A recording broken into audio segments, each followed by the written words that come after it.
क्या नाम है आपका? मेरा नाम जी आरिफ हाजी आरिफ है। किस इलाके से? मैं सिद्धार्थ। सिद्धार्थ से। तो क्या तकलीफ थी आपको? ਮੈਨੂੰ ਇਹ ਸ਼ੂਗਰ ਸੀ अच्छा ਤੇ ਮੇਰੇ ਚੂਲਿਆਂ ਨੂੰ ਦਰਦ ਸੀ ਦੀ ਮੇਰੇ ਜਿਹੜੇ ਮੋਹਰੇ ਡਿਸਕ ਜਿਹੜੀ ਮੇਰੀ ਡਿਸਕਾਂ ਹਿੱਲੀਆਂ अच्छा ਤੇ ਲੱਗ ਰਿਹਾ ਮੈਂ ਕਾਫੀ ਮੈਂ ਇਲਾਜ ਕਰਾਇਆ ਤਕਰੀਬਨ 3 ਸਾल हो चले ਮੈਨੂੰ तकलीफ यानी कि डॉक्टरों से और बड़ा इलाज कराया जी कोई नहीं सुनता मेरा मैदा खराब हो गया। कहाँ से इलाज करवाया आपने? मैं बहुत अपना की नाम फैसलाबाद च कोई शहर नहीं छड्डी जिथे किसी ने दसिया उत्थे गया अपना समुद्री गया फिर मुड़ के इधर अपना लाहौर भी गए हैं। अच्छा हाँ जी।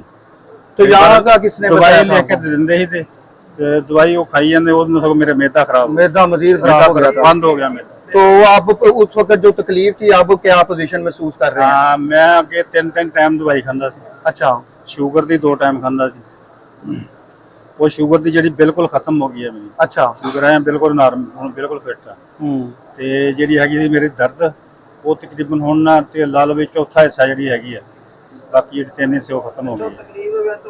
ਅੱਗੇ ਮੈਂ ਇਦਾਂ 2 ਮਿੰਟ ਦੇ 3 ਮਿੰਟ ਜਾਂ 4 ਮਿੰਟ ਖੜੇ ਨਹੀਂ ਸੀ ਹੋ ਸਕਦਾ। अच्छा अब क्या महसूस कर रहे हैं? ਹੁਣ ਮੈਂ ਜਿੱਦਾਂ ਖੜਾ ਨਾ ਮੇਰੇ ਹਲਕੀ ਦਰਦ ਹੋਣ ਡਈ लेकिन वो बिल्कुल अब जो वो पहले मसला नहीं है। ਜਿੱਦਾਂ ਕਿ ਮੈਂ 3 ਟਾइम ਖਾਂਦਾ ਸੀ ਦਵਾਈ ਹੁਣ ਮੇਰੀ ਉਹ 1 ਟਾइम ਦਵਾਈ ਹੋ ਗਈ। अच्छा मेरा ये तीसरा दम है। तो आप 2 दम के साथ ही माशाल्लाह आपको इतना तो कितनी देर से ये मसला चल रहा था? मैंने 3 साल हो चले आई।